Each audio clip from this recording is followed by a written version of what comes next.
Ladies and gentlemen, welcome to another episode of Bloop and a Blast podcast. My name's Big Sexy. I am the Bloop. His name is Luke Hughes, aka Hughesy. He is the Blast. And Hughesy, I'm not even going to throw it to you, man. We've got a massive episode. We've got all the managers coming in for the playoffs. They've all decided to come and have a chat to us. We appreciate them. And guess what? We're just going to start it off right now with our very first. It's Jim Bennett from the Canberra Cavalry. Let's go. Here we are. We've got the first of our managers chat leading into the ABL Semi Final Series. And Hughesy, mate, I'm going to let you do the introductions on this one. What do we got? Who we got? Who are we talking to, mate? Let's go. We are talking to Canberra's manager, Jimmy Bennett, mate. I have to say congratulations first and foremost for making the playoffs. Your first year down there this year, mate. How's it all gone? And I guess what's the big storyline for the weekend coming up? I mean, things are good, obviously, today. I mean, the last 4 weeks have been a struggle, but I mean, I appreciate your partner. I think he picked us to be in the final, so I'm pretty pumped about that. That was unexpected. Am I still right on that or no? What, didn't he say that a couple weeks ago or something? Yep. I did, yeah. Way to go out on a limb, man. I like that. I actually originally around Christmas time I said it. At that point, I said it's probably going to be a Giants and a Cavalry and a Cavalry championship series, which is it's crazy to pick that far out. But no, at that time, you don't man, overthink though. You're still on it. You're good, man. Yeah, I just call it. And look, if it plays off, like look, I look like a hero, but if it doesn't, everyone goes, oh, who cares? That guy's an idiot. So it's fine. Things are good here right now. Obviously, we weren't sure if we were going to get in and all that stuff, but you just go keep playing and appreciate what happened over in Melbourne. So all is well. Yeah, it was a hell of a weekend, right? So sitting back as a fan, watching it just transpire and, before us and coming to Sunday, I bet the league all season didn't expect it to come down to the last day. I know you as a manager, mate, would have just loved to win a couple of games early in Brisbane and be able to sit back. But, you did it the tough way, right? But couple of close games over the weekend, could have gone either way. Brizzy, I think, have been playing some good baseball, which is good to see. But, you guys are in the playoffs, and I kind of said to Sexy all year, you just never know once it comes to the finals. Coming back to a 3-game set, mate, you've got arguably the best pitcher that I'm sure you're going to go game one. I'm not putting words in your mouth or anything like that, but to be able to put Jack Mahoney out there and give you a solid outing must be, a good thing to do coming into game one.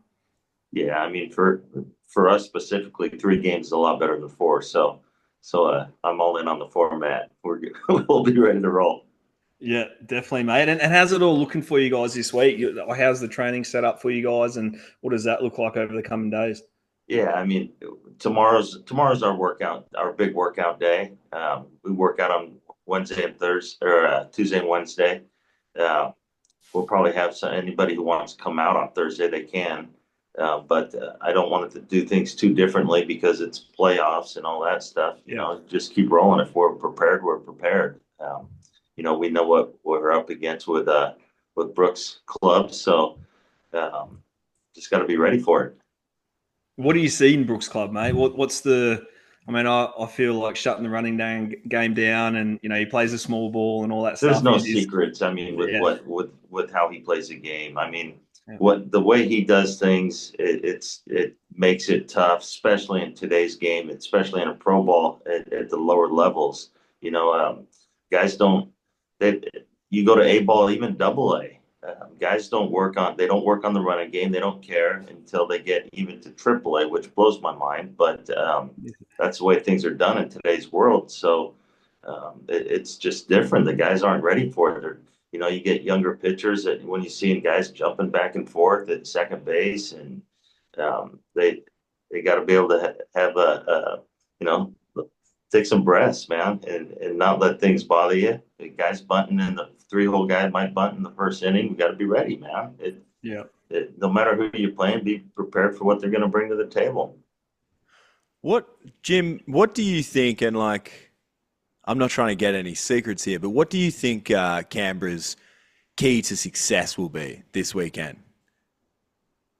If there is more than one. Well, I mean, there's more than one. Obviously, you got to pitch to be able to stay in the games. But more so, we have to execute offensively. We have to be able to get guys from. We have to do a little bit more of how Sydney plays a game. You got a guy second with nobody out. He's got to end up at third base minimum before the next at bat's over. Little things like that we need to be able to execute to make sure that we're scoring runs. I mean, typically you're not going to score a ton of runs unless your pitchers aren't throwing strikes and it just gets ugly and you're not playing defense. You know, a good game in Sydney should be a low scoring game. So we got to make sure that we get the runs that we're supposed to get. Do you manage slightly different in different ballparks that you play in? You know, Canberra is completely different, and I'll say Sydney is probably unique in itself. Adelaide, I get, you know, wind blowing in plays, you know, like a big ballpark. Is there something there that you look at and go, guys, we need to manufacture some runs here? Pitching's going to be better in a 3-game set, as you mentioned before. Like, is there something there that you look at?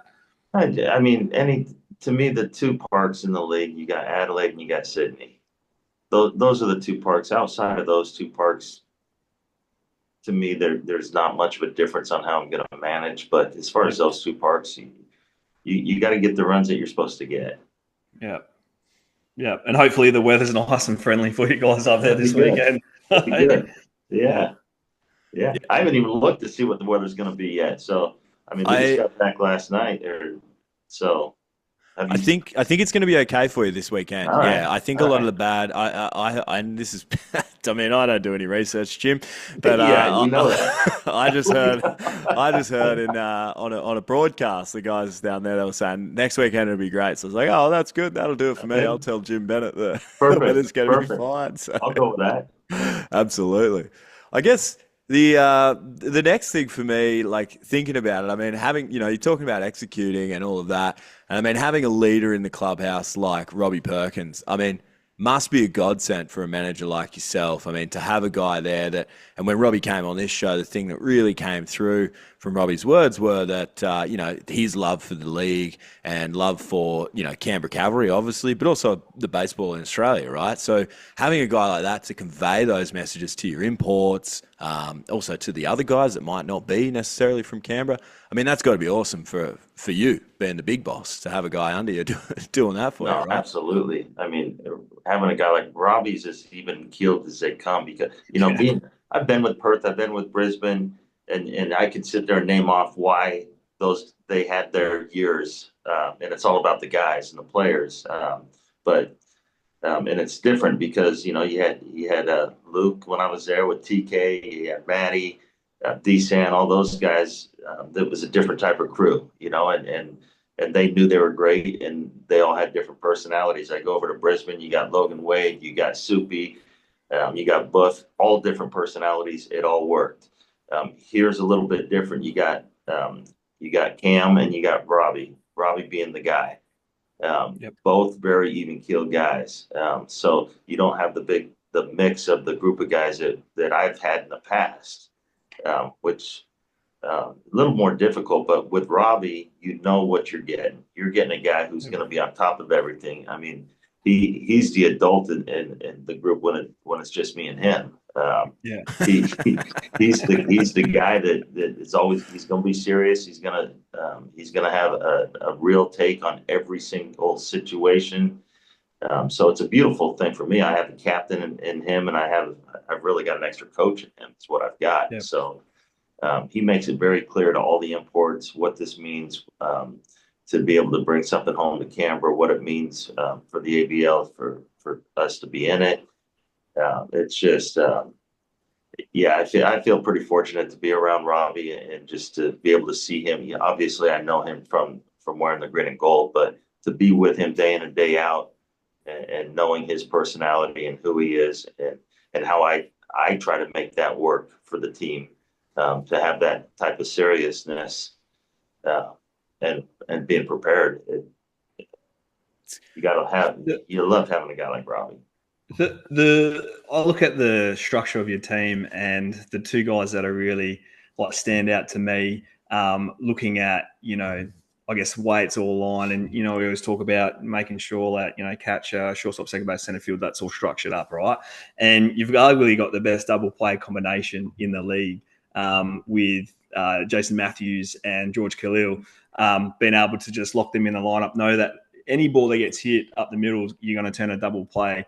And correct me if I'm wrong, I think Jason went through the season without an error. If I remember, that the commentary team down there was very forthcoming and talking about that. It must be nice having those guys playing defense behind, your pitching staff.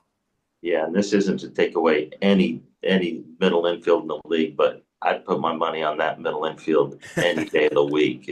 It's been fun to watch. And with Jason out there, he's that guy that I'll tell somebody, I'm like, he makes a play every day that you're just going to shake your head at and go, how'd he do that? And then it'll actually happen. Usually when you say that to somebody, it doesn't happen that day. It happens. It happens every single day. And then on top of that, he makes routine plays. But what Jason, even the two of them with Georgie and Jason, the way that they've been able to work together without working together in the past, you'd think they've been together for the last 6 years. So it's been fun to be able to have that combination out there, because and we've got a few guys who are ground ball guys, which plays right into that. So it's been huge for us. Huge.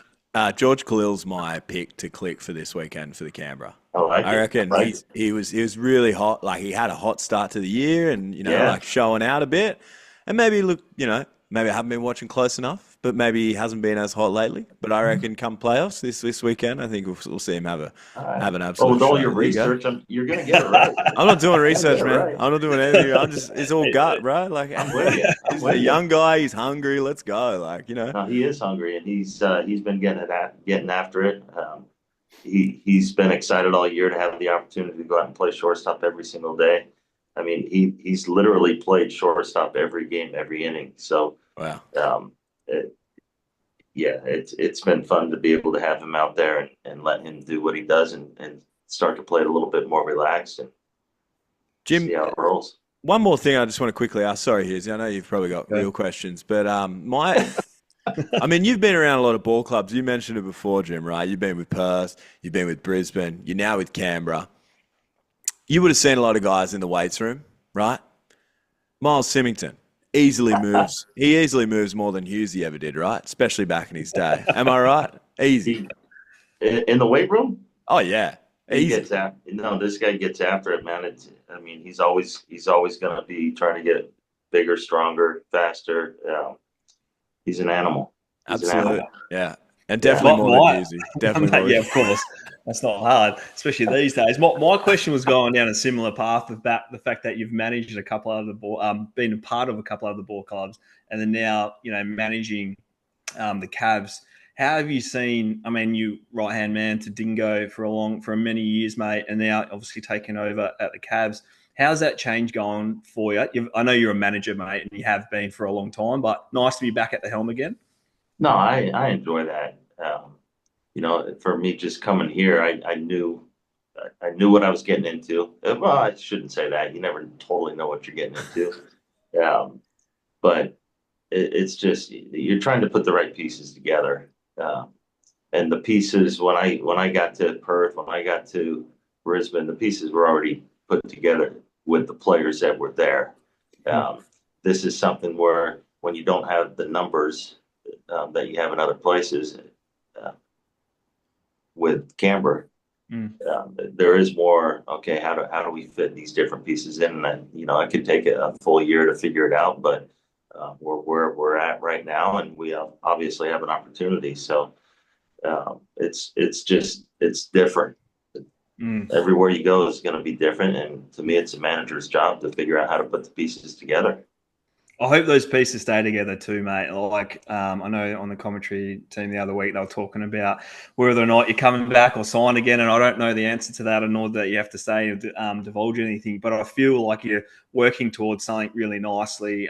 You've been able to recruit pretty well, I'd say, and bring in some really good people, more so the people that you've been able to bring in, and Kennedy and Khalil and Jason and guys like that, to me are the future and the structure of the club moving forward. So I really hope that you do come back to the league, mate. I really hope that you continue manage for the Cavs, and if you are, great. But it's like the beginning, I feel, the stages of it. And I think Robbie is probably the one guy and Cam the happiest to see that structure come together, I guess, after maybe a couple of lean years. And to be back in the playoffs, I know the boys are fired up and anything can happen, right? Yeah, I mean, we were definitely fired up. We're on our phones that you're probably not supposed to have in the dugout, but we're on the phones just going, is this really happening? Our physio, Macca, he was messing with me because I'm like, what's the score? What's the score? Yeah. And when you get excited, they're up, they're down. Now it's like they're down by whatever it was, by 3 going into 9. Oh, there's 1 out, there's 2 outs. Yeah. Yeah, and I went up to him, and he was like, "No, it's over. He's screwing with me. He was screwing with me." And I'm like, I got John Kennedy out in the bullpen, and I'm thinking, I'm not gonna make Johnny throw another, out. Yeah. I mean, he's done a lot. Yeah. And I'm on the walkie-talkie when he finally came. He's like, "Hey, I'm just messing with you. They won. And I'm like, "What? Yeah. Let's go." Yeah. And so I'm on the walkie. Johnny, get Johnny up. He's got to get up now. I need Johnny. Get the game. So it was fun. Absolute scenes. Like I'm having Hughesy message me and ring me and going, "Are you seeing this?" I got another mate, Eric Ballner rang me. I'm like, "Why is Ballner ringing me? What's going on? Something bad happened." And then no, it was really good because Hughesy's aces get knocked. No, I'm joking. I shouldn't say that. I'm only joking. No hate on the aces. Jimmy, when you commit to something, you got to see it through all the way to the end, right? Dude. I appreciate that. No, but it was scenes, man, and like it's crazy to think. Even you guys are like, obviously you are like keeping abreast of it all. It was crazy. Yeah. So it's kind of important. Yeah, just a little bit. So I guess one of the last questions I got for you, mate, like sitting back on Sunday, reflecting after such a, I guess, an emotional roller coaster of 24 hours, really, for you guys. Sitting back, reflecting, maybe having a beer with the boys. Like, what was the chatter about? Was it like, shit, boys, we're there and anything can happen? Yeah, I mean, that's what it was. I mean, you don't want to sit there and go, you guys we all just screwed this up for the last 3-4 weeks. Because that's the way it's, you could almost get that vibe, even though nobody wants to say that, feel that, think that. It's real. It's real. Mm-hmm. We know that we haven't been playing the way we want to play. Mm-hmm. But we still had a chance. So it doesn't really matter how you get in. You're in. Yeah. They could have had a game like that. First of the season. I could probably tell you about 10 different games why we shouldn't have won or why we should have lost. But nobody's going to look back at those except a lot of us managers that didn't get in. You go back to some of those games and you go, "Are you kidding me?" But no, I mean, the one thing about our team is whether we're playing well or we're not playing well, we don't give up. That I know. They come out to play no matter what, and they play until the game's over. It just, I mean, part of me still can't believe that we got in. Part of me can't believe that we were in a situation that we weren't going to get in. Yeah. But that's baseball, man. That's baseball's a beautiful game. Absolutely. Especially when it goes your way at the very end. Full credit to Brisbane too. 2 weeks I'm talking to you. Full credit, yeah. Full credit to Brisbane too, though. No one saw them coming out and just having the weekend that they did. Like, it's not like you guys just had it easy, man. They had a vibe. Yeah. That dugout, it was like, it's way I felt when I was in Brisbane a few years back. I'm like, oh, they got some mojo going over there, and you could feel it. You could feel it. I mean, Sammy, I think, was probably thrown on fumes in that last game, and that's, when I talk about the Aussie boys, that the reason that I've come back for so many years, that's the only reason I'm back, is because guys like Sammy, guys like that I, when I first met all you guys in Perth. That's the only reason I came back here. I'm not making money here. I'll tell you that right now. Yeah. I'm here for one reason. And when I see guys like Sammy come out to give it everything he's got, that hits me, man, in a good way. Yeah. Definitely. And it's tough to stop the train when it's gone, isn't it? It's just like, mate, this is tough. You're like, these guys are on a roll. They're playing, got nothing to lose, and then you're like just trying to get over that line for that final game of the season. No, but, mate, congratulations. It's huge, and really looking forward to watching the games of baseball this weekend, mate. And I wish you all the best, mate. And I'm sure that, sitting back next week, reflecting on either way, mate, it's going to be, a great time, hopefully, for you guys and the Canberra team. Absolutely. If you can get any secrets from Brooke when you talk to him, let me know. Mate, you know what he's like. He would just hold those secrets in. He would give us nothing tonight. Give me nothing. We'll see. I'll hook you up, Jim. Don't worry. All right. Appreciate that. No, we appreciate you, mate. Best of luck. And hey, you're here. Let's go. It's the dance. Let's do it. Let's do this, man. Thanks, mate. Appreciate you. All right. Thanks for having me, guys. Thanks, and here we go. The second of our manager chats, our dugout. I've got nothing. Hughesy, who are we talking to, mate? What's going on? Who we got now? We are talking to the Adelaide Giants manager, Tank Chris Adamson, mate. Welcome to the podcast, mate. How's everything going? How was the weekend for you just gone, mate? Thanks for having me, guys. Last weekend was pretty wild, actually. There was a lot on the line across the board. It was pretty fun, actually, seeing just how into all the results everyone was. It was pretty cool to have meaningful games across the weekend. It was really special to be a part of, honestly. But obviously going to Melbourne's always fun. It's a pretty good rivalry, and to come out in the back end with something pretty cool at the back end of that last game it was fun to be a part of. But I'm just glad that the league finished on a high. So it was pretty cool to see. Absolutely. Like I was on Sunday, I just sat there and watched baseball and was flicking between all the different games and watching. And clearly, the Melbourne game was quite intense. Obviously they win, they go through and down a few runs in the ninth there and just wild scenes, right? And Big Nicker coming out and hitting a Oppo Taco to put you guys up. The motions, the dugout, everyone was going pretty wild, mate. How was that, post game? And I know you guys were already in and that was great, but I feel when you get the chance to knock a team out, there is a little bit there that you enjoy on the side. Yeah, no, it was a crazy game. Like there was plenty of enjoyable games. And that was one thing I would say that, the fact that we were in the playoffs already, and I don't want to say it was different, but I felt really present in it and just like enjoying the game for what it was. We had guys on the mound that at that time they were our best options and, they were just out there competing, and the game itself was really fun. It went for a while, but it was back and forth and, a little bit emotional at times, with some frustrations and things not going to plan. But yeah, the way they stayed in the fight was obviously, it was pretty cool to see. Nico had a bit of a tough time the rest of the series on defense and things like that. So, to have an opportunity to go out and make a difference was huge to see him do that. So yeah, I was really rapt for him, but yeah, it was just really fun to be a part of. The team is rolling, right? Like you perennial, you won the last couple championships, you roll back into the finals. It's expected for the organization to be in the finals now with the core group of guys that you have and success that you've had. What's different this year, I guess, to years gone past? Is it, similar? You get to work, you do the same thing. I know you brought in a few different players this year, but, what does that look like, the changes over the last, I guess, 2 to 3 years?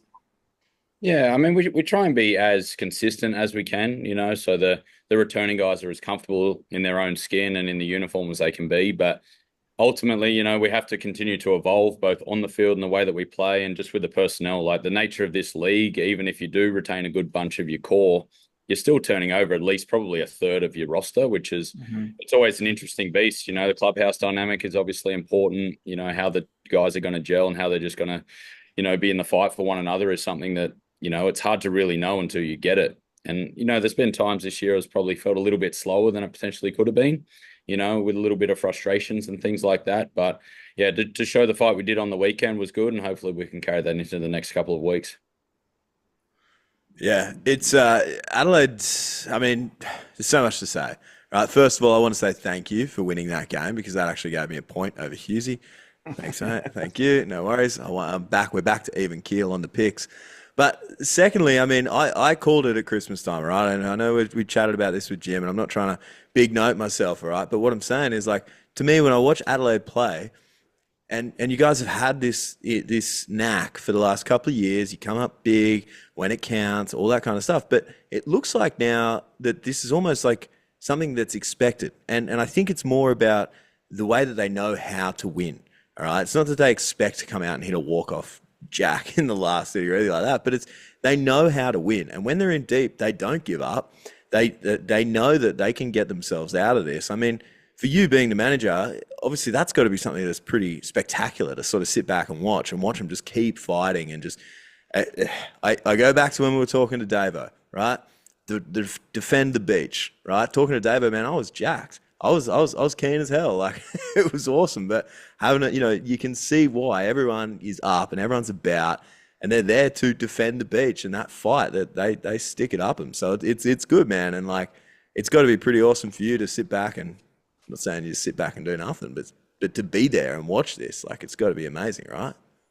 Yeah, I mean, ultimately, you say sit back and do nothing, but quite often, there's way less in your control than you could ever imagine. Both I think in baseball as a whole, but managing a game, ultimately, the guys are going out there and they're competing. So I think a lot of it is just self-belief. The guys have had opportunities to play in a lot of games that matter over the last few years, both in the ABL, but even more guys getting experience with the national team and going to those big tournaments and having some big at-bats in front of, 40 or 50,000. I think those kinds of experiences are invaluable. So to come back home, they've done it with the guys next to them before, but I think it's ultimately just a self-belief thing and allowing them to wholeheartedly believe that they're still in the game, whether they're, down a couple, up a couple, down a bunch, which it felt like a few times on the weekend. So ultimately, we can really control our attitude and our effort, so if we can try and dominate that stuff, then we're going to have a chance at the end of the day. Yeah. You've got such a well-rounded, I guess, I'd say 9, but it's probably deeper than 9, 10, 11, offensive players spread throughout. Everyone seems like they're doing their part, looking at the stats and picking a few guys out. And I feel, there's a lot of them and could mention probably all of them, but the main ones that I see for me is the fact that Jared Carr's come in and just absolutely raked the league. I think he played 19 games and looking at the stats now, 387, he's stolen 11 bags and hit 5 tanks.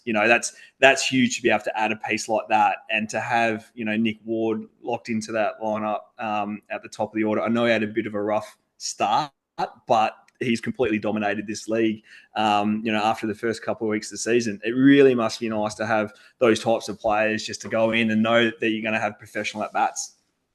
Oh, yeah, it's Carr's an amazing one. Came out a couple of years ago when he was still currently in the Phillies minor league system, so they sent him out. And to see him now, since he's been out of affiliated baseball, it's amazing how much better he's continued to get. Like he's tightened up some flaws he had with his swing and, it's translated. He used to have a tough time, in a couple of areas, but he's tightened them up and all of a sudden he's a really tough out. But, you pitch around him and he can steal a bag or two and, put himself in a scoring position anyway. So, that's just huge. And it's credit to him just continuing to work once he got out of, affiliated baseball. And, Wardy, as you've said, like he was having a down year to start, as he was saying, but, he's hit like well over 300 with like power and bags and everything last year. So to replicate that was going to be wild given that everyone knows who he is. So, but just again, the professionalism of the at-bats, you got Liam Spence behind him as well. Like ultimately, we're not going to score every inning, but if we can keep winning pitches as best as we can, we're going to have a chance to maybe get in the bullpen in the 5th or 6th inning as opposed to maybe the 7th or the 8th. So, ideally, again, if we're just trying to win each pitch, we're going to have a chance. Yeah, pitch around him to get to McArdle and to get to Rickson and to get to Nico. Like it's must be nice when you look at the heart of the order and you've got those guys just sitting in there. Someone doesn't get it done, you roll into the next one and, that person gets it done. I like the even spread around how many runs those guys have driven in. Like everyone's driven in basically 20 plus runs. So the load's been spread pretty evenly throughout that. Jeremy had to pick the click in the team for Canberra before, and one guy that I really feel this weekend, he does hit in the bottom part of the order, but I think can add a lot is Grego, right? And he has had a bit of a down couple of weeks, but knowing the competitor that he is, he's going to be chomping at the bit to get out there this weekend and compete. Yeah, for sure. Yeah, Nate. I know you know him well, and he's a little angry elf, is what I call him. But it's it's a beautiful thing because it's just pure emotion all the time, which you don't always see that in baseball, let alone a lot of things in life, and it's pure. So it's one thing. At times, we have to have some chats, when to rein it in and things like that. Yeah. But what you see is what you get. And if you've got a whole lot of guys that are on the same page and wholeheartedly care about, their own performance and ultimately the team performance, it's a pretty good place to be. And, him playing in games like this at such a young age as well, it can't do anything but help him in his career in the long run, So then in 5 or 6 years, whenever he's playing at whatever level or wherever in the world, he's able to, help guys that were him, 5 or 6 years prior to that. So, it's invaluable experience and something that I hope he continues to grow with. I do have to bring up the pitching stuff. I always talk about the hitting with teams, but I always miss out on the pitching. Pitching is probably the key to you guys, right? Like you have a dominant starting rotation to be able to roll out there and, as Sexy calls it, defend the beach. It must be nice to, I don't know what order you're going to go in, nor do you have to say anything right now, but to have those guys being able to start and go deep in the games must be nice to be able to roll into your bullpen. Yeah, I mean, the rotation's huge, particularly, if you can set the tone early in a series, it's obviously a really big thing. You can conserve some bullets, so to speak, and Wellesley set the tone for the last 2 years. You know exactly what you're going to get. And he's had to work through some stuff this year as well. But, he's a competitor. He's going to just continue to attack. He's going to be himself. And, he's set the tone really well. And Bradwell, right after him, he's done an amazing job, going straight into that rotation since our 2 Japanese starters left, who were obviously leaving a huge hole because physically they were great. As teammates, they were unbelievable, but Bradwell's done well, and Osterberg's just continued to find himself as he's gone on. And then, it's a nice spot to be in when we can roll out Dan McGrath, who's been a staple in the Australian team for an extended period on a Sunday, So it's huge. And, it doesn't seem like there's any ego down there either, irrespective of the role or when they're pitching. It's a big thing, and they just enjoy going out there and trying to help one another. So it's a tight-knit group and one I'm thankful to have. Hughesy, I just had a thought, and Tank's here, so maybe we can just put it out into the universe. Here we go. I don't know if Alex is signed multi-year to Sydney, but maybe how competitive those guys are. Maybe you could bring them to Adelaide, and you get this like weird, like ultra competitiveness. Like, could you imagine those 2 guys on the same staff? You can't. Don't do it. I don't know, man. You could hear him like just absolutely bitching and moaning over like, oh, you got one more hit than me. I'm gonna go out and throw a no hitter. I reckon it could be the key. But anyways, just putting it out there. Let's not get into any contract stuff. But the one pitcher we haven't mentioned, and probably the guy that might be I was gonna get there, guy, but that's all right. Yeah, your go-to guy, especially after the weekend. He had the ability to change speeds really well and kind of call it like a gravity ball a little bit more. But Rickson Wingrove goes out there on the weekend and, gets an inning there and threw really well for you guys. Yeah, he might have finally found his calling. Yeah. Was that honestly just to shut him up? Like, hey, mate, go through an inning, shut up, let's go. Yeah, the honesty is something I respect about this podcast, and there was a big part of that. If we can save a couple of bullets in the bullpen, great. But if he can be quiet and just be out there on blast and being the center of attention, he's in a good spot. But no, he was huge. I mean, we've all been part of those games there where your goal is ultimately just to finish it. And, he put his hand up because it's something that, lucky for me, I couldn't throw it in the ocean, so I was never asked to go on. But just guys like that, they like to do it. And it was out of him or McArdle, and he's probably leading position plays in appearances in his career. He pitched both games of a doubleheader a couple of years back against Perth, so he's a bit sore from that. And the same year, he's frustrated at me still because I didn't play infield in against Geelong Korea when we were down about 2 touchdowns. So, so I gave Rickson a shot, and he did his best. But yeah, it was just good to have a laugh. Those games, super fun to be part of. But ultimately, we finish and we move on. Back to the serious question. I got one. Sorry, Sexy. You go. Back to the serious stuff. And I've got to bring it back to playing against the Heat this weekend. You guys have had some tremendous battles over the years, especially the last 2 championships. Playing them in a semi-final this year, slightly different.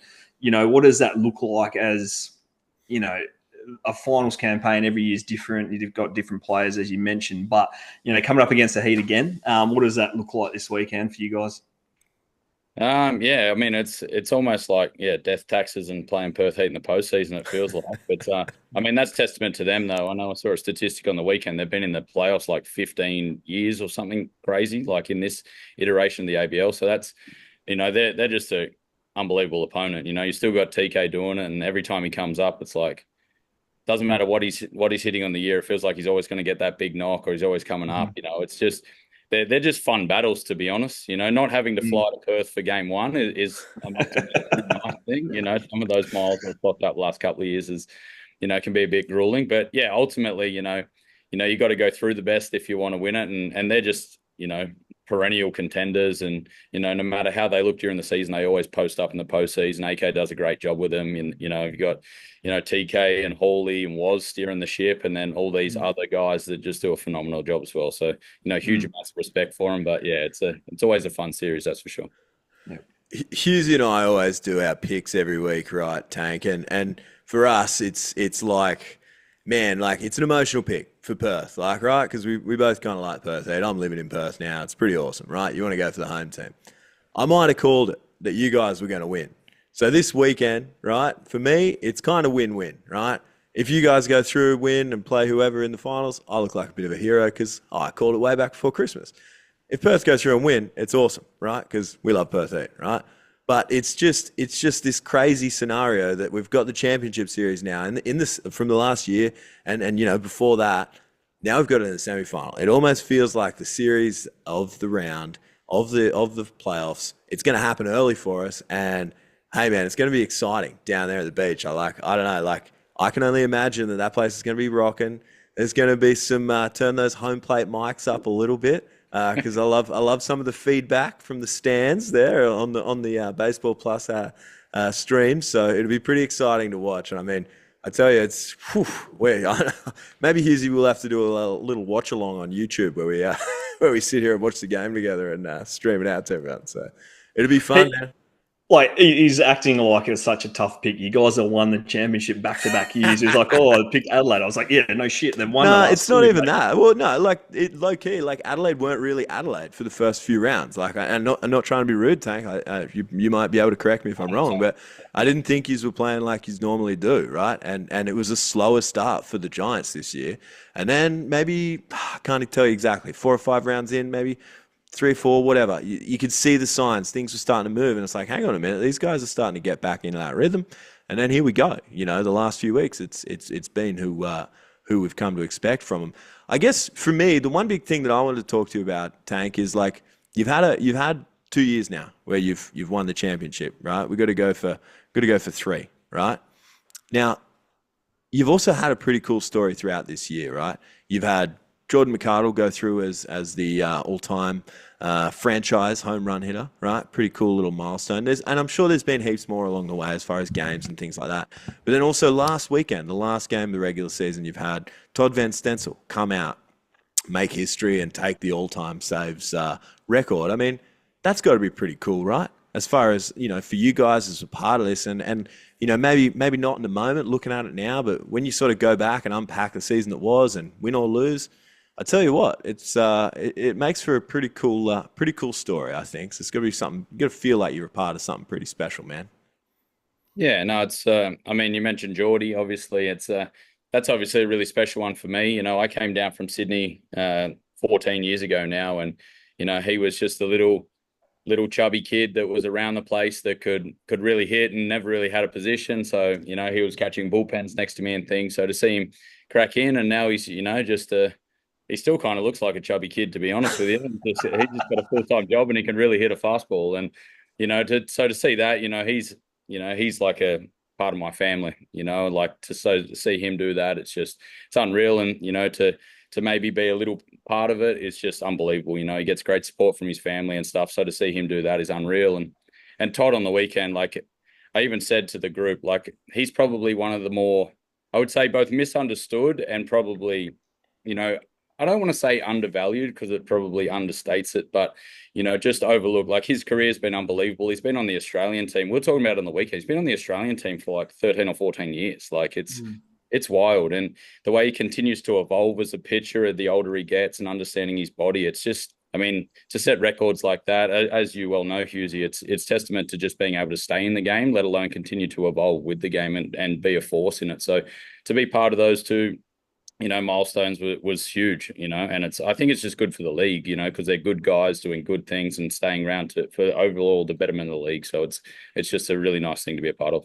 Yeah. I think you nailed it, mate. 100%. Like Toddy is misunderstood, and it's great that you've said it, and I've mentioned it to a lot of people before. He's a great guy, great testament to himself, as you said, to be in the game for as long as he has, and he has continued to develop. And it's great to see him still playing and competing, and congratulations to Toddy in doing that, mate. But I have to say congratulations to you. Back-to-back championships, mate. I know this weekend's going to be huge, and it's going to be fun to watch as a fan on the sidelines. Two clubs that have this strong history, especially over the last couple of years. It's going to be extremely fun, and I wish you the best of luck, mate. You're a fantastic guy, and I really, it's great to see your own personal development, in coaching and coaching in the States. And I know you finish up here and probably race back to the States straight away, mate. But I want to take the time to say good luck over there in the upcoming season again for you too, mate. No, thank you. Yeah, I appreciate it. And, you guys doing things like this. I think, this league and baseball in this country, it's held in higher regard than at times I think we actually acknowledge back here. Like there's a lot of eyes on this league happening right now, with the guys that have come through it. So for you guys to put the league on a pedestal, it's huge because it takes us all, working together and pulling in the same direction to continue to grow the sport. So, if we can continue to do that, then let's try and win one of these WBCs. Or let's try and win an Olympic medal or something like that. Yeah. Let's get back to where we can be, and we've got a lot of exciting stuff in the league. So, thanks for the support. We appreciate your Tank, and thanks for that. And look, it's exciting, man. Like it's this awesome thing that's right here in our backyard. Real quick, man, I got to ask you something, right? We asked Jim the same sort of a thing, and make it real quick. You don't have to go into, I'm not trying to get a scoop or anything, right? But just give me a heads up. Like, what do you think your key to success is for this weekend for the Adelaide Giants? Is there one thing or a multitude of things? Is there something simple that you think that, hey, we've got to do this to really get ahead and take out the Perth Heat? Yeah, I think a lot of us is just going to be, staying in our lane, just like fully understanding our own backyard and just trying to fully take care of that and not letting any external noise, take a hold of us. At times, I think over the year we've kind of been up and down. At times, I think we've got a little bit emotional as opposed to just playing with emotion. So, if we can limit, those ups and downs and ultimately just minimize damage and, stay out of those big innings, I think if we keep it close, we're going to have a chance late in games because we do have that belief, as you mentioned. But yeah, ultimately, it's just making sure we're looking after our own backyard, and we're going to continue. There's going to be ups and downs with it, but making sure they're not too big, and just if we can minimize damage where we can, I think we'll be okay. Unreal. Thanks for jumping on with us, mate. And look, I don't want to say good luck, but also good luck. It's win or lose. It's a tough one for me. Like, I want you to win, but also want Perth to win. But I tell you what, it's going to be an exciting weekend, mate. And congratulations on everything, and good luck. All the best. No, thank you. Can't say good luck to you because you're going to win either way. So, Hughesy, good luck. And here we go, part 3 of our manager chat. And Hughesy, you've got it. You've got the floor. It's all yours, my man. You go for it. Well, I'd like to welcome Perth Heat manager AK, longtime friend, mate. Played together for many years. Welcome to the podcast, mate. How's the last couple of weeks been for you boys? There's been a little bit of trouble there. How are the boys feeling after 2 nice, tough road trips to end the year? Yeah, I think relieved, somewhat relieved, mate. I guess going into Canberra was a big series for us. We knew we probably had to win that series to try and stay above the other guys, and you never want to go into that final week just hoping guys lose. So that was a big series for us. Losing the first game, and then the weather came in. We were all sitting there going, "Shit, this is not good." Lost the Friday night game, and then there was pretty bad surface on the Saturday, but the guys jumped out there on the rakes. We cleaned it up and swept the double header, and I think it kind of took off from there. We went out there and kind of boat raced them on the Sunday and got some momentum back. And I guess looking at some results on the Thursday went our way before we start on Friday. So we kind of knew, I think, that if we finish 50-50, most teams that finish 50 make the playoffs. So we were kind of happy with that number, and it was just a matter of kind of where. But God, it went down the wire. Oh, mate, I was sitting back on Sunday just watching it, just all transpire, and I was flicking towards all the different games and watching it, and clearly watching the Aces game and what was happening up there in Brisbane too. And we just spoke to Jimmy, earlier tonight, which was, must have been pretty wild for him to sit back there and to see and try to manage accordingly to see what was going to happen throughout that game. But, to be able to clinch on Saturday night must have been a bit of a relief, going into Sunday where you can go out there and just, play the game and know that, bigger things are coming in the following week, especially, I know the Heat have never made an excuse for the travel. It's just been something that we've discussed over the years. It's just a part of, playing for the Heat. But, it must have been tough, going to Canberra, flying back, having a couple of days, jumping on a plane, flying back over to Sydney. But to come out and do what you did in Sydney, especially against a tough, they finished on top, right? So be able to go out there and play a solid round of baseball, win some games, solidify the finals. Yeah, it's great, mate, and congratulations to you and the boys for that. I appreciate it. It's kind of been that sort of season, Hughesy. We've had a bit of a roller coaster. We've been, when we've been bad, we've been pretty bad this year. But our good, we think, is as good as anyone in the league. So, I think we have some confidence in that. I think it was nice to get third and have to just go to Adelaide this weekend. I think going back to Sydney would have been a really tough ask. The third one in a row, and but we've battled it out with Adelaide. We it's a love-hate relationship with them, and we've gone toe-to-toe over the last few years. So of course we're going to play them in the first round this year. So why not? Yeah, Tank just mentioned, I said the same thing. I asked him that question. I said, you guys have gone to war against each other the last couple of seasons, obviously for a championship. And unfortunately, the Heat haven't been able to win that game 3, which I know must be pretty tough for you, and especially a lot of those boys that have been there along the way. Going into this weekend, and you don't have to give us any deep information, mate, or sell us your secrets, but, going into this weekend, what does the team look like, and how does that, look for the upcoming games against Adelaide? Yeah, I don't think too much is going to change, Luke. We'll probably have our meeting tomorrow night after training, see how guys are pulled up, and probably go through some of the, the stats and reviews from how we've played them and whatnot, and kind of go into it a little bit more specifically there. But I don't see a lot changing for us. We've kind of got what we've got now. We've added on a couple of guys down the stretch, and they've been big for us. Position player wise, we're kind of set. It's just a little bit of matchup wise and which direction we want to go with things. But for us, it's just execution, big time, making sure we catch the ball. Our pitchers, when they're on, are doing a really good job of keeping the hitters off balance. And I think just staying away from their big guys. The middle of the lineup can do the damage. If we can keep probably the Nikos, the Briley Knights, those Wardy, those guys off base, I think you limit the damage there. So I think that'll be a key aspect for the weekend.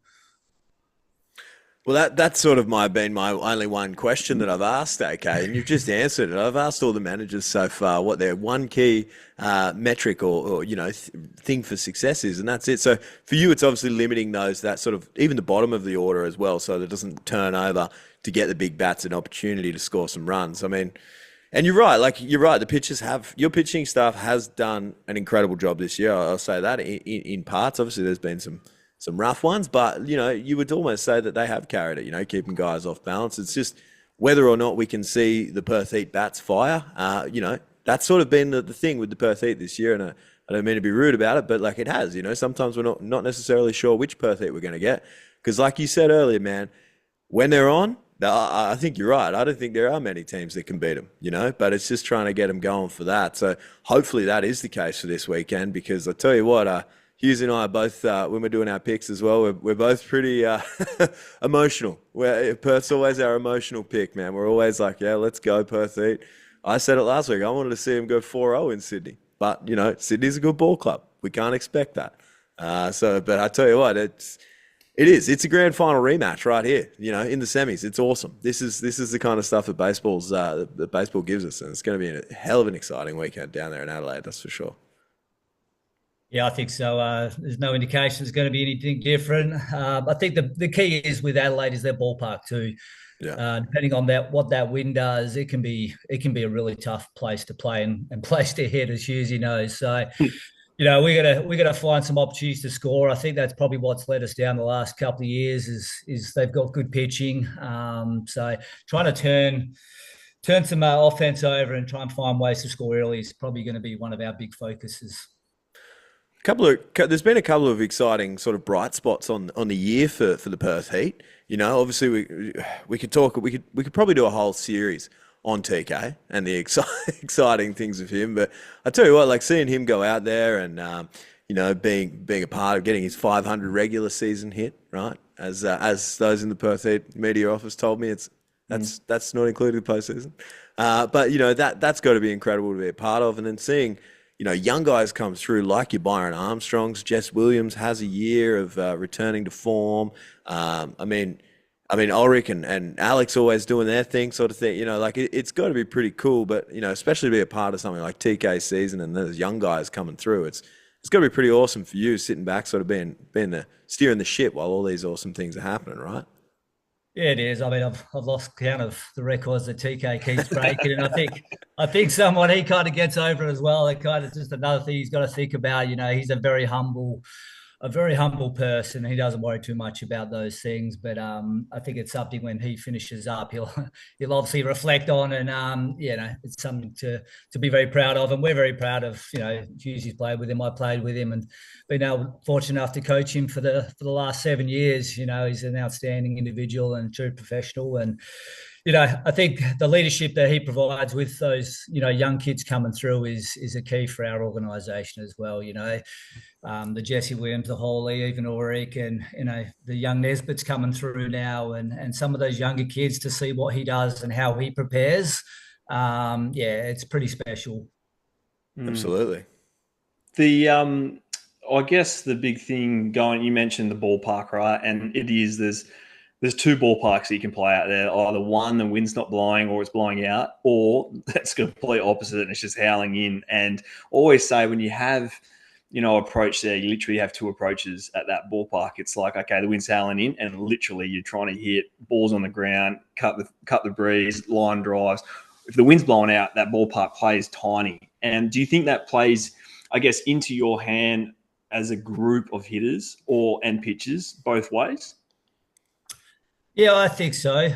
Potentially, we're not it's hard to say. Like, I think this last year and this season we did a really good job with that ballpark, and the wind was blowing in. I think some of our arms probably suited that are fly ball pitches that suit the kind of wind blowing in, and try and pitch to contact to get some cheap outs that way. But other guys probably not.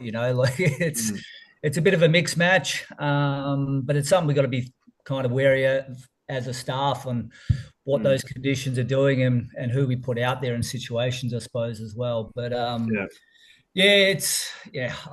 just think it's out of our control, right? What it does. I don't want to prepare too much either way. I think the big thing is just adapting quickly, like you said. We've got to have that in our game plan as well.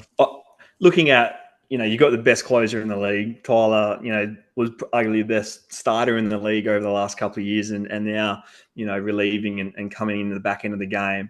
If you get to that opportunity where it's late and you got a lead, you hand the ball over, and I'm not saying it's game over, but it is basically that. And it must be nice to have a guy and a veteran guy like that with, I guess, his personality and his demeanor, which just carries him such a long way, especially in that closer role. It must be nice to have that, option up your sleeve to finish a game.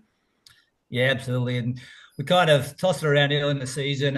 He's thrown a lot the last couple of years, and the back end of any ball this year, he went to the pen, and we had discussions about, just building him up out of the pen to start the year and to see how things played out. And there was a couple of times there, third, fourth round, we're like, oh, should we open him and start building him up? And we spoke to him about it, and he was like, whatever you need me to do. And for me, it was just a situation where we're getting some good starting pitching in, and we need to close the game out. And he was doing that, So I think we lacked a little bit of depth compared to other teams with our staff at times. So anytime we had a chance to be up, we had to take care of those games. Yeah. So that was probably crucial for us to stay in the hunt and what he's been able to do. And it's allowed Wazza to play a little bit more of a setup role and bits and pieces can extend a little bit or shorten. And I think that's been good for him as well. And we got some options there now out of the pen. And, I think we like our matchups against their hitters. Yep. Wazza's looked nasty this year out of the pen, man. I'll say that much. That would have been because for me, I mean, I sort of just expected Waz to come out as a starter again, but he out of the pen. I mean, even from Prem 12, he's looked absolutely filthy. So yeah, that's a pretty sick sort of 1-2 punch there going Waz into Tyler. I mean, that's awesome. Yeah, it's definitely been handy, and he's thrown the ball really well. This has probably been the most consistent he's thrown the ball in the ABL for some time now. And like you said, probably on the back end of that Premier 12, where I spoke to a few of the staff, and they mentioned how good he was over there. So I think that helped build his confidence going into the season. And he's been coming into some tough situations and getting out of jams, which has been crucial.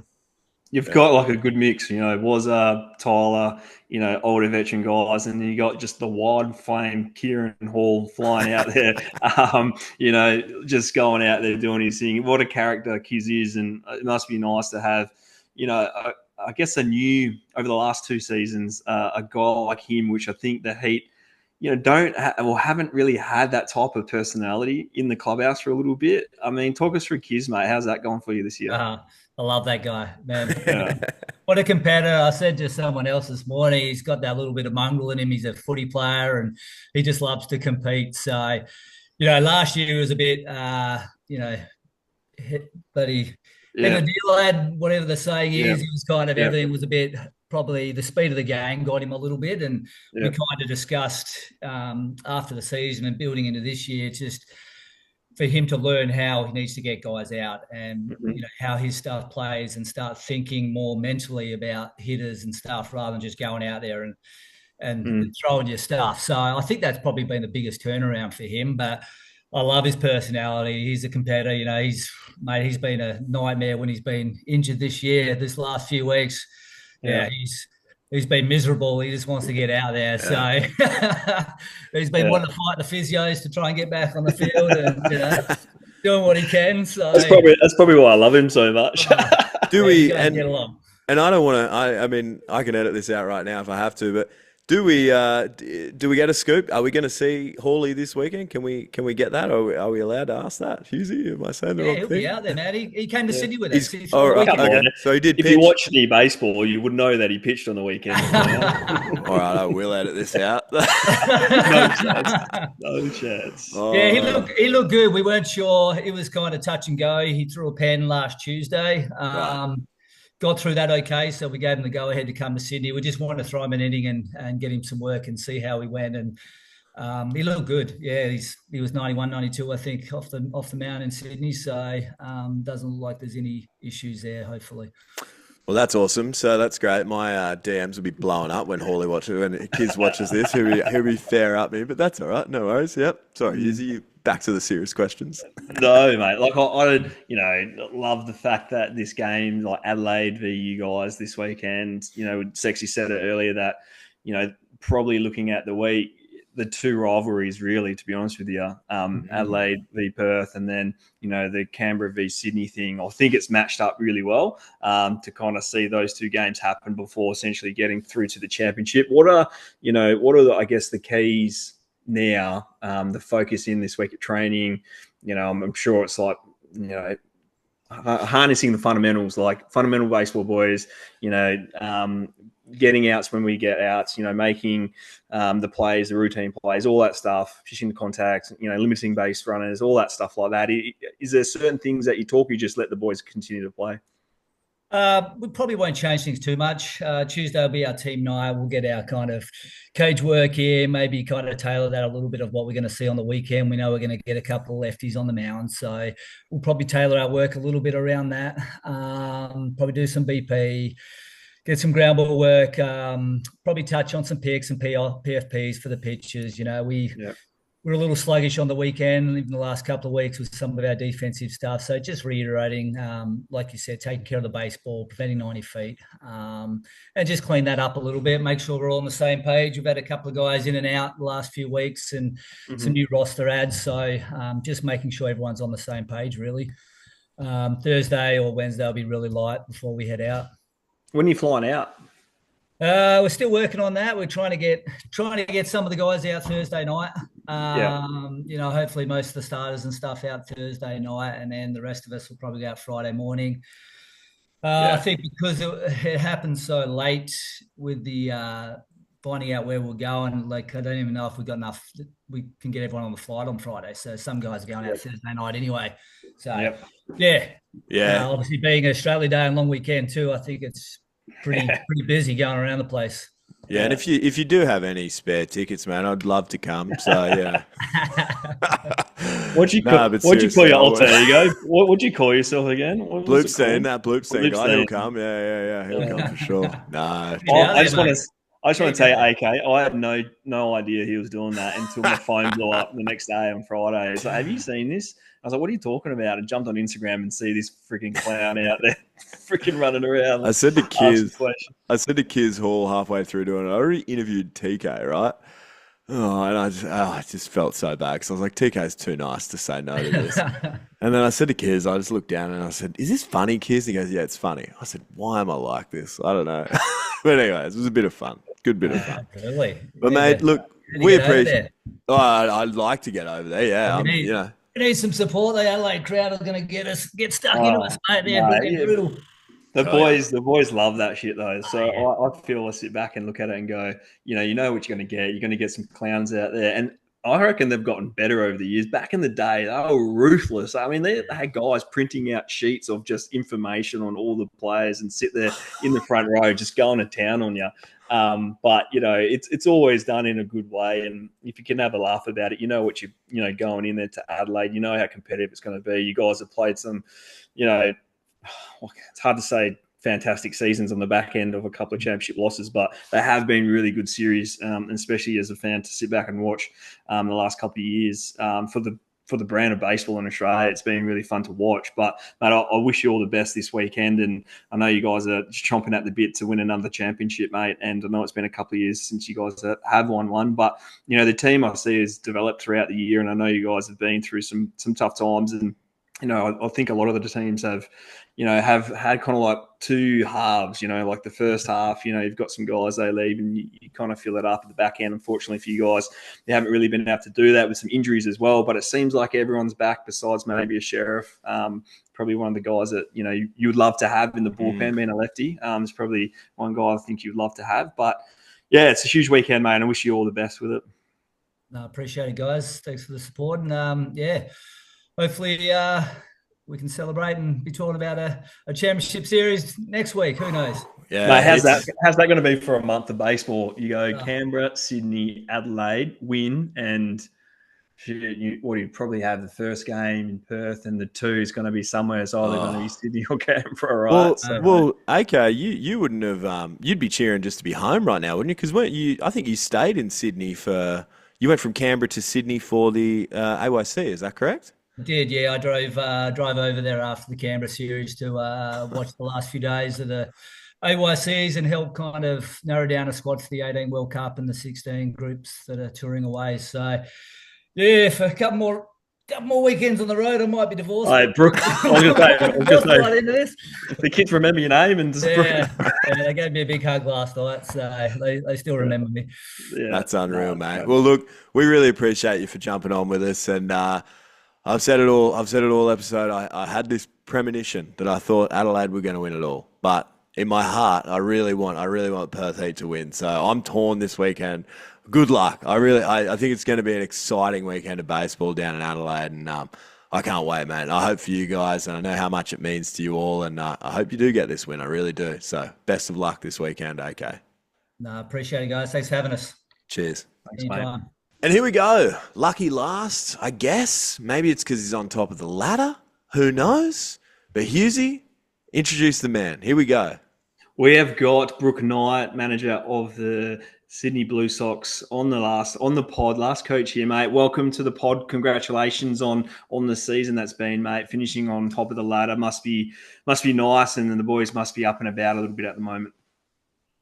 Yeah, I mean, everybody's feeling really good, right? We knew Perth was going to give us a handful of trouble that last series, and they did, and really good club, and we just had to, there were so many factors going on. It was kind of like, Jesus, you're going to run this 100 ways from Sunday, and I do love math, but at the end of it, I was still just going brain dead. So I was like, well, why don't we just focus on winning a couple of games and seeing how we do? So, yeah, no, it's been great. I mean, again, we talked about it last time, but kind of that mix of the older veteran group and then the younger Aussies, and then some quality imports who are really good human beings and have invested in the fact that it's really for the Aussies, and they deserve it. And you're the lucky recipient of getting an opportunity to play in this league. So yeah, the imports hopefully have had that mindset, and they've been a great addition too. You've been able to lead the team to the first finals appearance in a while, mate. It has to be, deep down, a proud moment for you as, a coach, a career coach. You've, coached everywhere, to be able to get the players on board and in the direction of, why not us? We're good enough, we can play. And to see the team from the first game of the season all the way through to the end of the season just play for you and play with such passion and energy, it must be great to, sit back and maybe reflect a little bit on the Sunday night before, the momentum of the finals kick off, and just sit back and go, look, we're able to achieve it. We got into the finals. Now let's go win a championship. Yeah, there's no doubt about it. I mean, I sleep a little better, for a night or two. Just feeling really good about where we're at.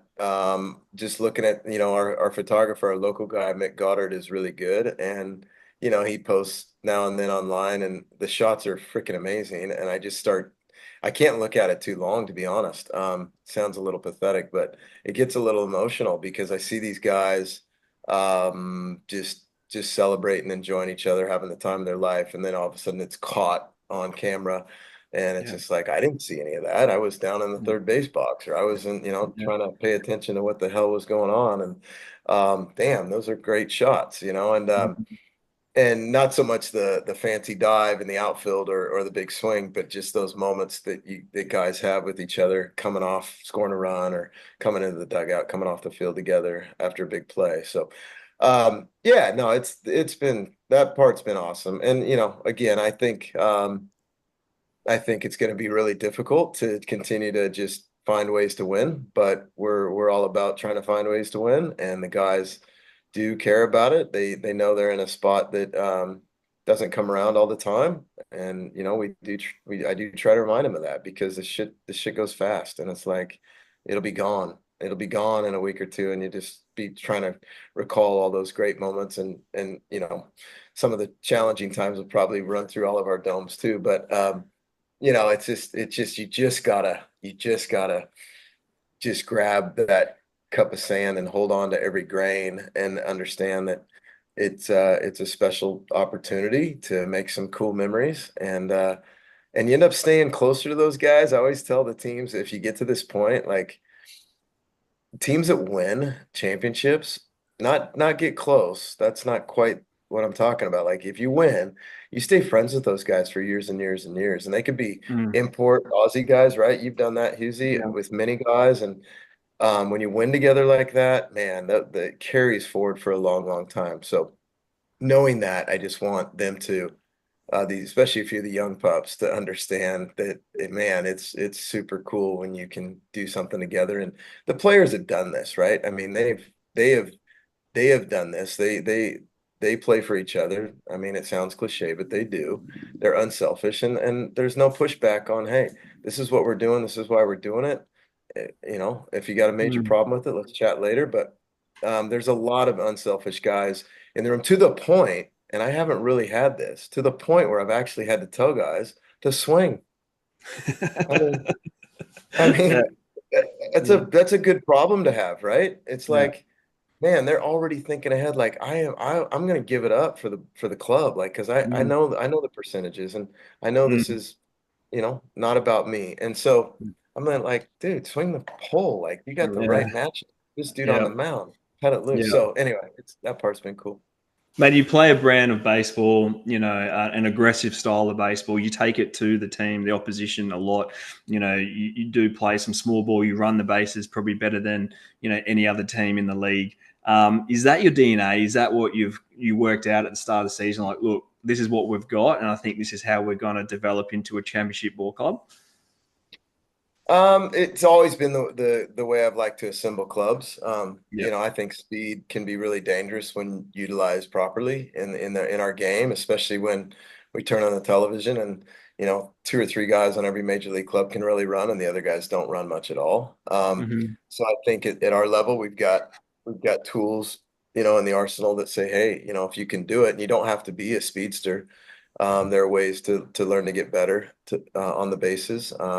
From jumps to paying attention to what the guy on the mound's doing. I mean, I do spend a lot of time. I handle that part of the recon for each game. And then JD and Medi do a lot on hitter attack, and I kind of get a Yeah, little both. But I'm watching a lot as much as I possibly can. I'll spend quite a bit of time tomorrow looking at tendencies, yeah, not just pitch sequencing, but break times and yeah, looks and pauses and holds and all those fun little things that we're all trying to figure out. So, yeah, I mean, and then guys, and then you got to give them some rope to go make decisions. I mean, I don't micromanage our running game all the time. Sometimes it's just like, hey, if you can't do it, you don't feel good doing it, then don't do it. But if you feel yeah. good doing it, then take a damn chance and things just might work out. I've got a question for you, Brooke. Like, for me, I've asked a lot of, and it's the same question I've asked a lot of the guys. So to our listeners that have listened through the podcast, I apologize, but I guess we're sort of leading into that with what you're saying with the speed and that. But what would be one key driver for success? What's the key to success for Sydney this weekend going up against Canberra Cavalry? What is one area that and like I've said multiple times, there could be multiple, but in a short way of saying, what's the key to success for you guys to execute this weekend to ensure that you get to the championship series next weekend? Well, I mean, it's honestly, it's going to be the standard par for the course answer. Like, you've got to throw strikes. You can't beat yourself on the mound. You can't issue free passes, especially in the first part of the game when you're trying to create a little momentum and traction. So, we feel really good about the starters going into this series. And then you can't beat yourself. It's that one error, that one mishap defensively when the wheels can fall off for a moment, and sometimes that's all it takes. And remembering that games can be won or lost in the first or second inning. I mean, sometimes you don't Mm, have time to fart around. It's like, mm. be good early, create that momentum. So, key hits are wonderful. I mean, that matters. But for the most part, if you throw strikes and you're competitive on the mound and you play quality defense, you're going to give yourself a chance to win the baseball I, game. So I think I've said that so much, man, and it's pitching defense wins your championships, right? And then timely hitting. It's just it is what it is. It's true, right? All these clubs that win World Series, you look at it, all the teams that win championships, they've got quality starters that go out there and do their thing. They, I guess, extend the game. They go deep, gives you an opportunity to go to guys. I think having the ability to have a guy like Colin sitting in that bullpen, being the go-to guy for you, in any situation, must be nice to have him just sitting there. If someone doesn't, have a good start, you can always go to, not putting words into your mouth or trying to say anything, but like having the ability to do that. He's, kind of been in a couple of different roles this year, but it must be nice to have him there fighting around. it's really nice, and I'm glad you gave Cohen a mention. I mean, he's more than capable of starting in this league and being one of the best starters in this league. And he's taken on the role like a dude. And he started for us, obviously, once or twice, and was really good. And I told him the other day, I said, you may or may not, you probably have heard this quote, but I said it's probably a little silly, but I think Pete Rose said something like I'd walk through fire or hell in a gasoline suit or something like that. But Yeah. that's going win for me. I said, dude, like you are that guy. Like You are like, I don't care when I pitch, how I pitch, against who I pitch, at what time, rain, wind, sun. Like the elements are not a distraction for him. What he wants is the baseball. And he is competitive as heck. And he's able to control a very emotional presence and still deliver results, right? Some guys just get so wound up that it impacts their ability to produce and perform. But he can control it and execute his pitches. And I mean, we feel great. I feel great when we got to turn the ball over to Cohen. It's like, wind rain, and like, he might make a bad pitch, but I mean, overall, the book of work, is going to be competitive. It's going to be fiery, and it's probably going to be successful. Another pitcher in your arsenal. I mean, we spoke about him early on in this season, and it was a returning Wellesley. I mean, we weren't necessarily 100% sure what kind of Wellesley we were going to see. Having him turn in the season that he's turned in, I mean, I know personally, Hughesy and I have sort of spoken about it. I don't know if we've actually spoken about it on air, Hughesy, but we've probably said that Wellesley deserves the Helms Award. I mean, for you, being a manager, having a guy like that come back into the clubhouse and into your rotation, and then, of course, that's awesome. But then to go and see him put together that season, that's got to be pretty awesome for you, right? It's got to be pretty good. Super cool. Super cool. Like, he got my vote for the Helms Award, I can tell you that. I mean, he's just an amazing guy too. Like, he's a super nice guy. This guy's driving almost 2 hours each way for a Tuesday training where he's going to throw a 12 pitch bullpen. Like, I mean, who does that? Like, that sacrifice he's made to be a real guy and a team guy and a leader by example has been a big deal. And watching him pitch, this last weekend, early on, just a little bit of the, early jitters that everybody gets because you're emotional. But I mean, still work through it. And then once he settles in, he can just kind of do what he wants. I mean, I've had both Bert and Simo have said, dude, like, I freaking love catching this guy. And I said, I know, I've only caught a couple in my life. They can really spot their stuff and spot the fastball. And it's just gravy. Like, you just kind of sit back there and like, my God, I don't want to catch one pitch bad because this dude is absolutely painting. And he's that guy. Like, he knows what he wants to do, and his understanding of sequencing and how to attack hitters based on previous at bats or previous swings, it's really advanced. So he doesn't need much more than, hey, here's what we're thinking. Here's, you still have control of the reins, but and he does it, and you just watch him shake to the pitch he wants. He executes it and generally gets great results.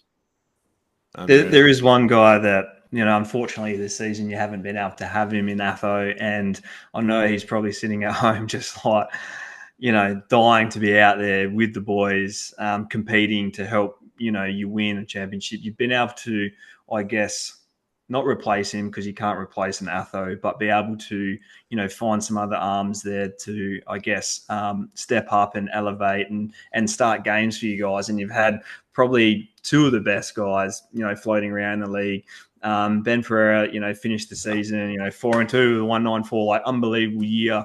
You've got arguably, two guys there front, first and foremost, ready to go in the first couple of games.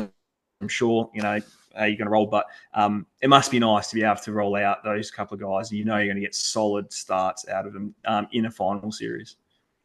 Yeah, again, they know who they are, right? They're competitive strike throwers. They know their strengths and their weaknesses. They've got that self-awareness, and it's nice to have guys who have that maturity and love to compete. And Lando Barraza, I had him in 2017. I mean, he's kind of like he's just a cool breeze guy. I mean, you could slam a ball 500 feet and he just might kind of give it a sheepish grin and be like, yeah, I just learned something. Next time around, I know exactly what I'm not going to do, and I'm probably going to get you out 2 or 3 more times. So he's got that. Benny Ferrer is an absolute bulldog. I mean, the guy's just like, just competes. I mean, I don't think he sits down between innings. He is just on an 11, and I love it. And it's from him, it's more about, hey, mate, we've got another, just pace yourself. We're running a longer race, and so and the one guy again that I don't want to leave out, who's been unbelievable is Matty Ray. I mean, Yeah, like it's a contrast. He changes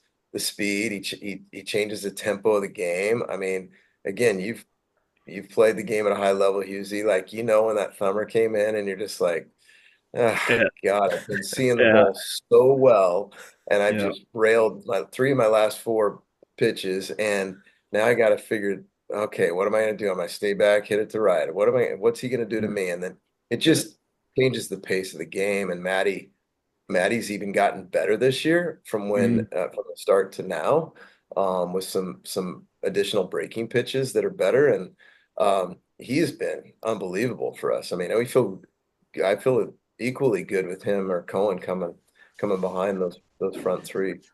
Looking at your lineup, and there's a couple of guys here I want to touch base on, and you have.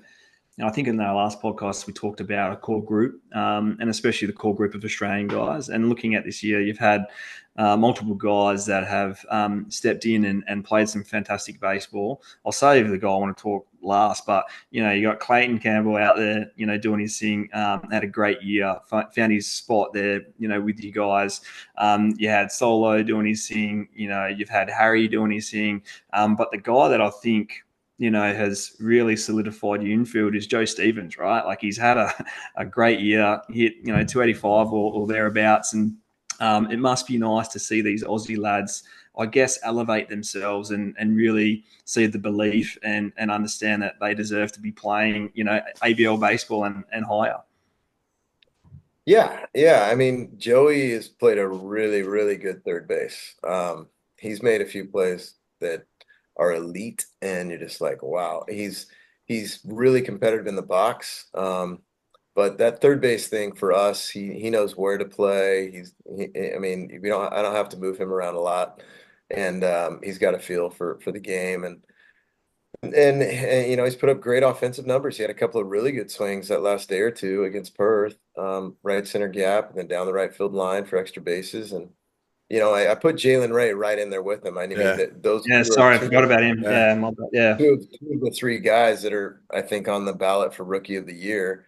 I think Jay may have played in the league briefly back in the day, but he's still eligible. way, He's still eligible. yeah. Either way, I mean, I don't know who to vote for on that, to be honest. I mean, you look at it and you go, well, Jalen's also versatile. He can play second. He could play short if I threw him over there. He could, and he's great in the outfield. He runs well. He throws well. And I mean, try to strike the dude out. It's not easy to do. Like he just competes his butt off. And so with those two guys, I mean, I think I had to flip a coin, place a vote, or it wouldn't let me get to the next page of the system. But they've both been just as much and more than I think most people would have expected. I was lucky enough to see them both play in the last 2 or 3 years, so I kind of at least knew what I thought I had, but they're better players than when I saw them initially, and they do feed off each other. These guys, they probably don't talk about it a lot, but they are all kind of competing against each other, right? I mean, and then Folo comes in, who was struggling a little bit, and we jam him in there, and he just starts torching balls. I mean, so it's good problem to have, right? Good problem to have when you start writing the lineup out, mate. Come this weekend. Yeah, that part not easy though, Hughesy.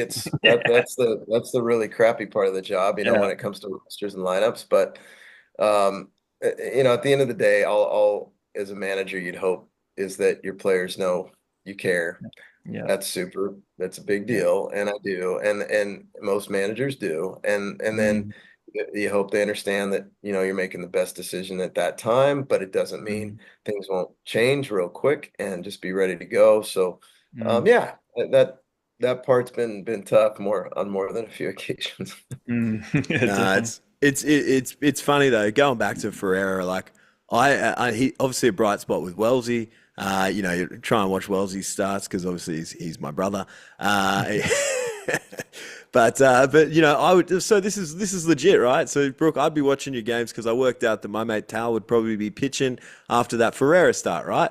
So I'm sitting there watching this Ferreira guy pitch, and then I'm like, after a couple of weeks of that, I'm like, hang on, this guy's nasty. Next thing you know, I'm like going back and watching the whole game of Ferreira starts, and then you're seeing guys like Jalen Ray get in there doing their thing, and you're like, you're right, like it's a pretty filthy little lineup that you got there. So like it's a lot of bright spots in there, and I mean the fact that we spoke to you really early on, you were very very played it with a cool hand Luke kind of thing vibe. You just say, hey, we're just going to see what happens, just keep going day by day. I mean, man, you're at the end of the season now. You guys have finished on top. You're basically, I don't think was there a point where they weren't on top, Hughesy? I don't think there was. Right? They come out on top and they just went for it, and I think it's awesome. It's been a hell of a ride. And look, to be honest, we were all here and there were certain points where we thought, okay, let's see what happens here, how this Sydney team reacts to this. Is this where it is? And you guys said, not up in here. We're going to keep rolling. So, I mean, congratulations to you, man. It's been a hell of a season, and it's been awesome to watch. I mean, a team that hasn't had this chance for so many years, and now here they are. And it is going to be good to see what happens with you in Canberra. And then, of course, hey, next week, it's anything can happen, as they say in the playoffs. So it's been a bloody exciting season, mate. And, yeah, congratulations to you, and good luck. I appreciate it. Thank you. Appreciate it, Jeremy. I mean, to get to this point, I'll chat with the boys tomorrow night a little bit, but it's just, my goal as a manager, our goal as a coaching staff is like, get these guys here, and then it's up to them, right? I mean, yeah, we'll have to make some decisions along the way, but for the most part, just try to get these guys in a position where they have a chance to be successful. And so now, I mean, that's going to be the message tomorrow night. It's like, it's right there. I mean, if you want it, go get it, boys. Like, it's yours for the taking. It's just, you need to be really good. You need to not beat yourself, and you need to be just a little bit lucky. I mean, let's be real. Everybody's got to be a little bit lucky too. So, we'll see how it goes. Brooke, I want to ask you, and I know you won't give me an answer for this, and Hughes is going to beat me up over it, but if there was anyone, I know what your answer is going to be. You're going to say, nah, it's not going to happen. But if there was anyone you wanted to face in the championship series, who is it? Well, I can't answer that. Yeah, of course. That's right. I knew that. I knew I wasn't going to get it. I knew I wasn't going to get it. You battle with Tank and Davo and the Young Pup. I mean, yeah, absolutely. I mean, okay. I mean, no question about it. For me, like, that's just backyard shenanigans again. Here we go. So who knows what's going to happen on the other side, but that it was a little uncomfortable, I would say, when Briley smoked one and we were in Adelaide and not playing well that day, and I didn't really know what. I mean, of course I'm frustrated and disappointed. We threw probably a crappy pitch, but it's like it was just a weird moment. So I don't know if I want to go through that again. But I just thought you were going to give me the whole, we've got to get through Canberra and blah, blah, blah, blah, blah. And that's cool. But I tell you, it would be pretty cool to see you and Adelaide squaring off in the big one, in the big dances, father, son, brother. I mean, come on. That would be be pretty exciting. Yeah. And with Alex and Lachlan, I mean, it's just, I mean, really unusual story, but pretty cool. And again, there's a lot of things that have to happen. And, like winning game one for us is a good start. So, that is obviously our focus, but it's not going to be easy. Canberra's scrappy. And again, they can do some damage. I mean, we've played them a lot, but there's about 5-6 bats in that lineup that you just got to be really careful with. And they're plenty good enough to put the wood to us. So, we just need to be on our game. They're sneaky good, man. They're sneaky good. And they might have been on a downslide the last 3 or 4 weeks, but I tell you what, like, hey, anything can happen in the finals, man. Let's see. Let's see if the lights come on and they're there, It's bloody exciting. Mate, congratulations on the year. Job's not done, I know. And I know, as you said, game one, huge this weekend. But, good luck and enjoy the ride over the next couple of weeks, mate. And it's been fun to see the ball club, turn around this year and play some really solid baseball and essentially, finish on top of the ladder and give you a chance to play, essentially 3 home games this weekend to book a spot in the championship series, hopefully in the following week, mate. So thanks for the support this year, mate. You've been great. We've stayed in touch along the way and good luck with it, mate. Appreciate it, fellas. I really do hope you keep this thing going. I think it's really, really healthy for the league, and it's fun, and you guys are doing a hell of a job. So thanks for having me. Awesome. Thanks, mate. Thanks, Brooke. And there we go. Brooke Knight, a huge thank you to all of the managers that gracious enough to give us their time to come and have a chat with us. Man, it's a big weekend of baseball. I tell you what, the playoffs are here, Hughesy. Can you believe it? Mate, it feels like just yesterday we started this podcast. And it's just like blink of our eyes, and now it's the end of the season. It's the business end. What a fantastic year it's been. And now it's finals time, mate. It's exciting. What a week it's been, and what a next 2 weeks it's going to be.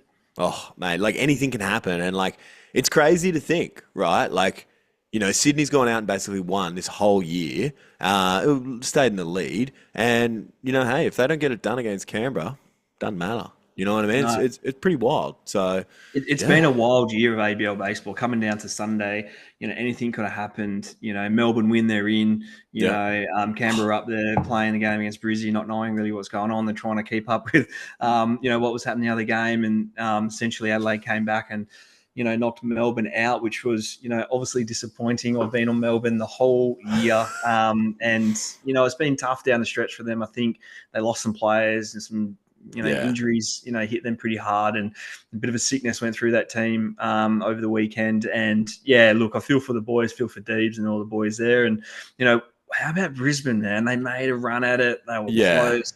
They played some unbelievable baseball down the stretch. And I know I've been a bit bullish on them for the first half, but that second half, they've definitely played a brand of baseball that is good enough to be in the finals, and they gave it a shake, right? So kudos to the Brizzy Bandits boys for showing out for those last 4 or 5 weeks. Absolutely. And look, like not just you, man, I was the same. Like we were both pretty hard on Brisbane with our picks and stuff like that. But, you had your reasons for it, and that's fair enough. But I tell you what, the team that came out in the last, I want to say, how many wins in a row were they on? Like, there's some crazy number and stuff like that. Like, Brisbane, just out of nowhere. Congratulations to them. I mean, sure, they didn't quite get past the post, but I tell you what, the second half that they had is unheard of for them. So, I think it's awesome. Awesome to see. A bunch of good guys up there as well. But, all jokes aside, I mean, obviously I was going to rub it into you that Melbourne sort of didn't get it done. I mean, look, let's not go that route. I'll try to be the bigger man. But I tell you what, it was an exciting weekend. Let's say that much. I mean, the way that Adelaide came back in that game, I mean,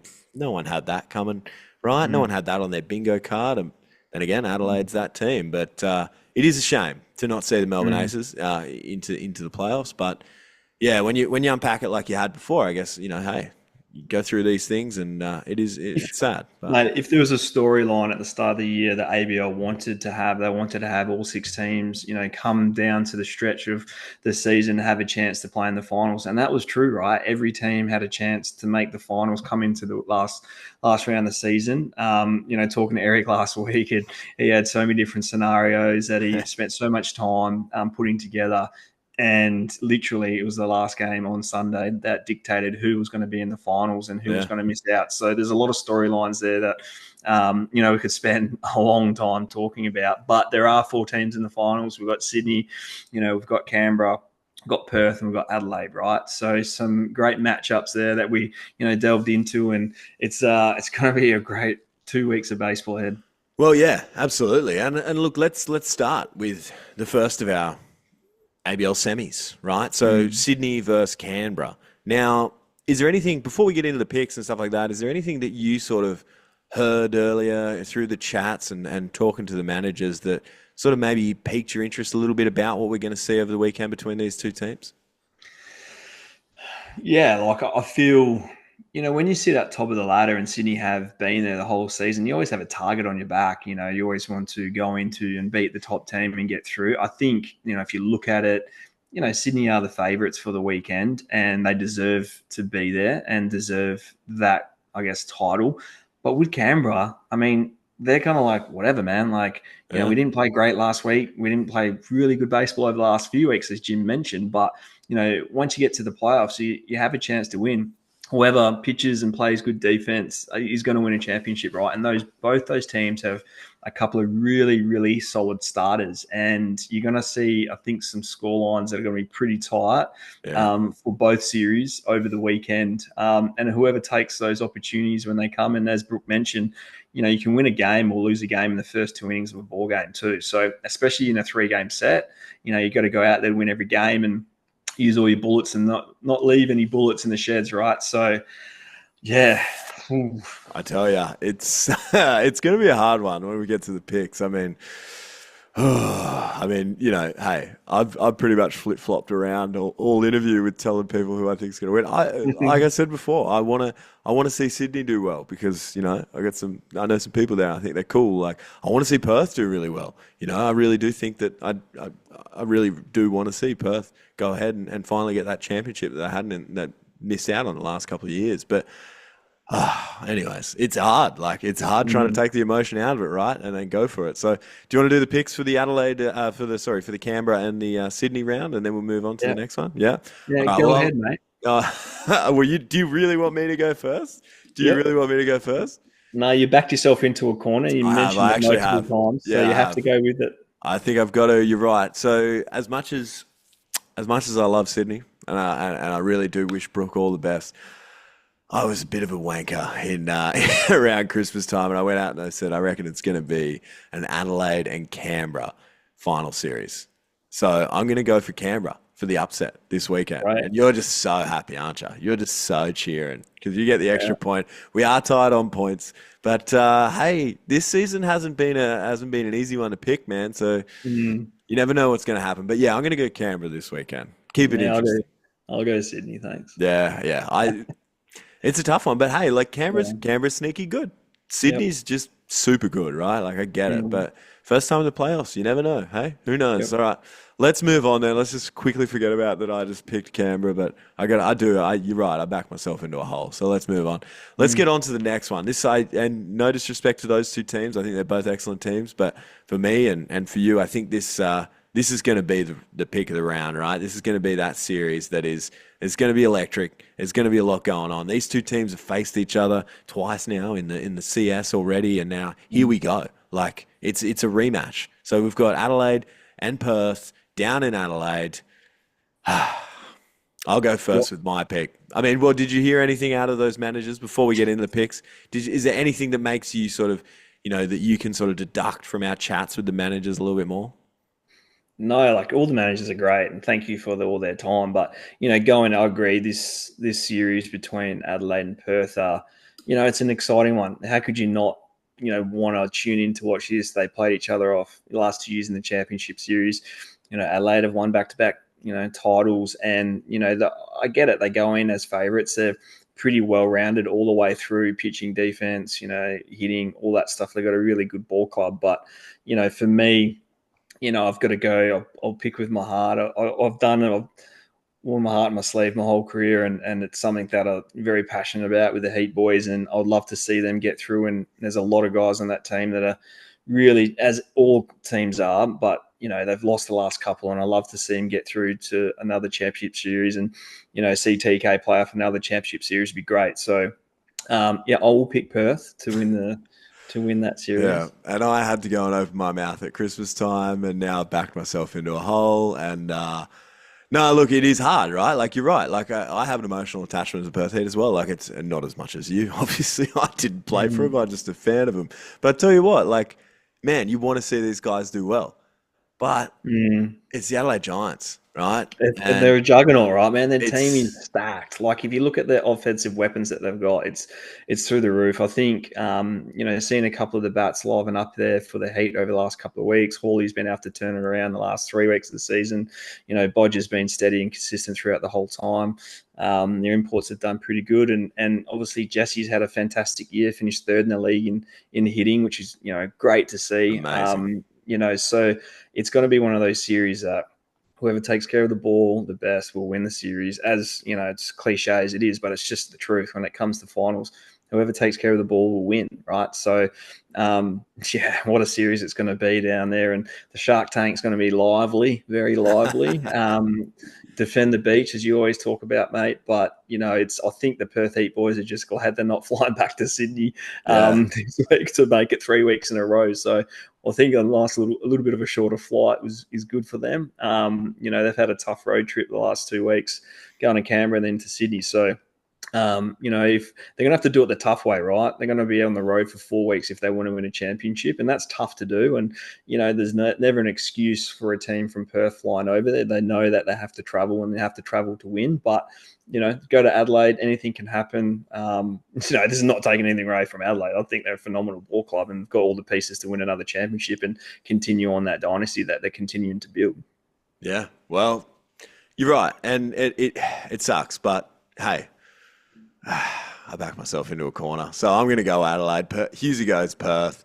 I tell you what, I don't think I'm going to miss a minute of it. It's going to be an exciting weekend of baseball, and this is just it. This is just the semis, mate. We've got one more week after this. I mean, who that's going to be, I know, but the rest of you don't. So it's going to be exciting. It's going to be exciting. And look, we appreciate you guys for jumping in and jumping on the podcast with us.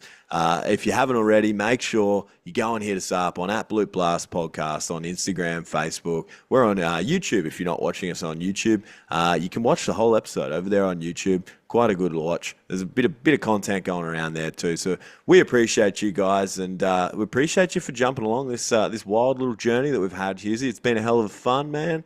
And I know we're going to keep it rolling. We got some things going on, but it feels like a nice time to say thanks to you, man. I appreciate you for jumping on. And Hughesy does a lot of hard work behind the scenes. I just show up and just press record. Hughesy's out there like talking to people, doing stats and all this kind of stuff. So we appreciate you, brother. And that's why I got this nice bit of Hughesy merch on here. Everyone can see.